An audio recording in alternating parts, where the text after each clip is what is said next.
challenges to be faced.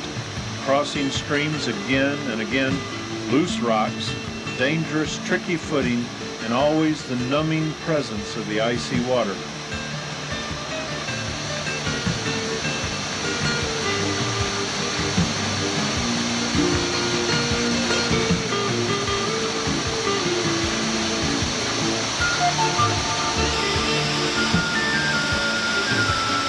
After hours of intensive caving, we finally arrived at the lead that we hoped would take us to the lost waterfall.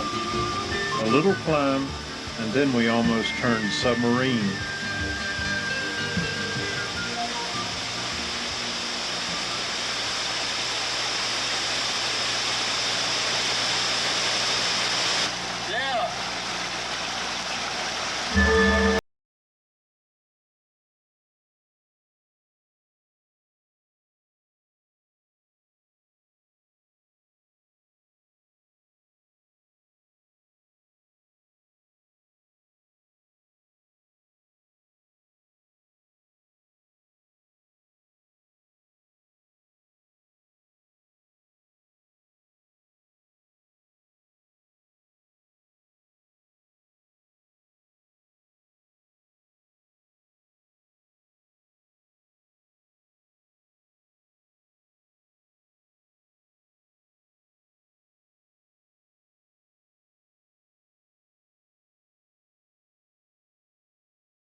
The passage continued low and wet, testing our resolve to continue.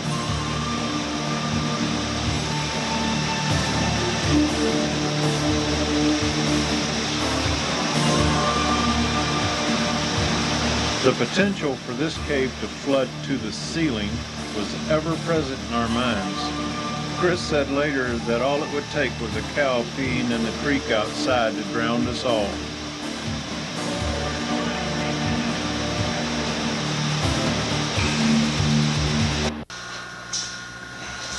Now was the time to decide our next move.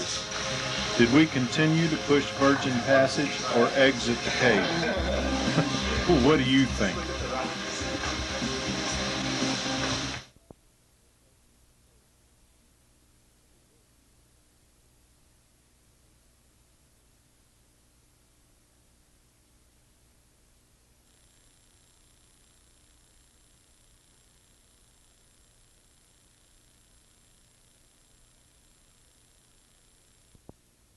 This exposed rock hides a magic and fragile world beneath. These fractures connect the surface to the caves below. Normally, this rock would be covered with vegetation and large trees. This sculptured surface is part of a karst landscape. Karst is limestone that is riddled with caves, sinkholes, and underground streams. The recent discovery of the caves in the karstlands on Prince of Wales Island suggests that one of the most important geologic resources in the world might be right here in our backyard in southeast Alaska. Prior to 1987, only a few of the local residents knew about these resources. Since then, with the help of an army of volunteers, we've inventoried over 300 caves. We discover approximately 50 caves every year. Visitors to caves should be aware of the fragile nature of these beautiful resources.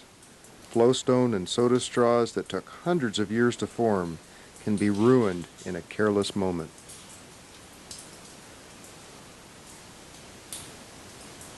You know, if you can reverse a process just with the oil on your fingers and stuff like that. That's true. And back on the Hot Fudge Sundae in the back, you can actually see the handprints very clearly of where people have touched the flowstone back there.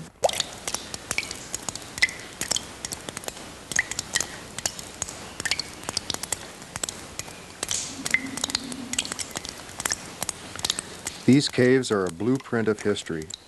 We are gaining new insights into the geology, biology, and archaeology of southeast Alaska. We hope the caves will tell us more about how early native people used these caves and migrated throughout the region. This is a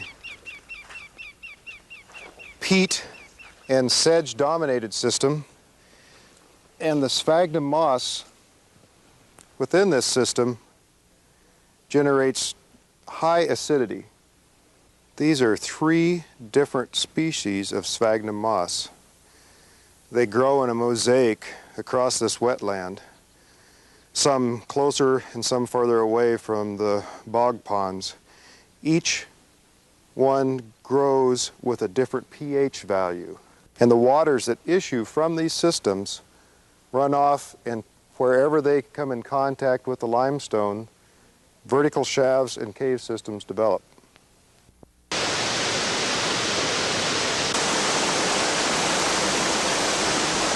From mountain to sea, the story of water.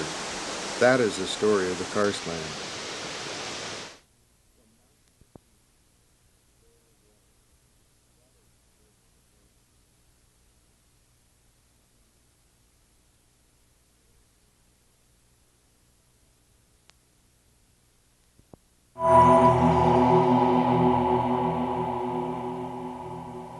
There are between 2,000 and 3,000 registered or known caves in Texas.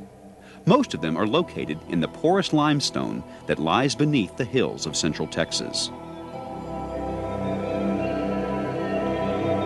Since the late 1940s, a few scientists and small groups of curious, muddy adventurers have been exploring this underground world. The information they have gathered reveals the key role caves play in maintaining our underground water supply. There are also increasing concerns about their vulnerability to development and pollution.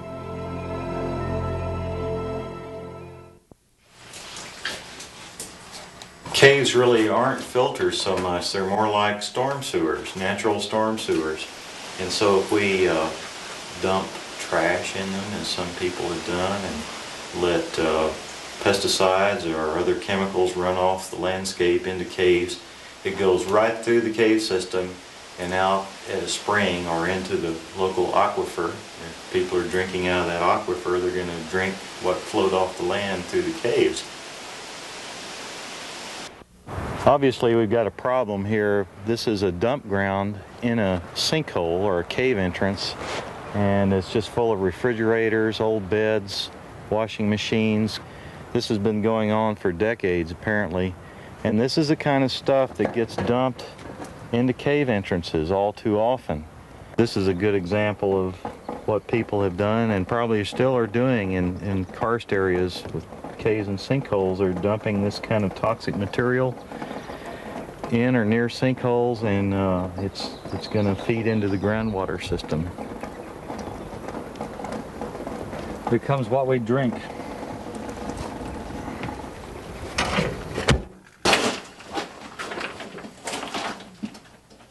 The Texas Parks and Wildlife Department has opened up a select number of caves to the public. By offering tours through the Conservation Passport program, Texans are being educated about these delicate environments. Everything that you touch does leave a residue. We want to do a minimum impact here. We want you to watch where you put your feet. This is a home of many little critters. I mean, the harvestmen are just a few. You've got a couple of species of crickets in here. You've got columbulas. You've got millipedes. You've got all kinds of little bitty stuff running around. So let's be real careful about where we put our feet. To gain access to caves not open to the general public, a number of caving groups have been formed.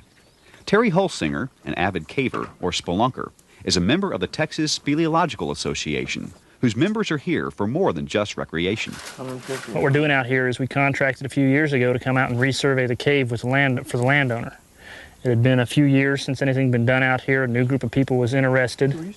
The old map was falling out of date in quality, so we decided to come out and remap it.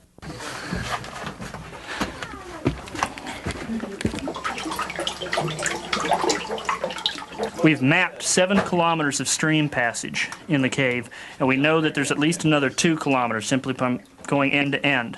So we're looking at least 9 kilometers of stream passage. The longest stream passage in the world is only 11 kilometers, so this is a world-class cave stream. We know that every time we go in a cave, we impact it. There's some negative impact, but the benefits of using the cave in a reasonably limited way are good, because there's a lot of educational value and scientific value in caves. It's just trying to figure out what the reasonable limits are. That's what we're trying to do.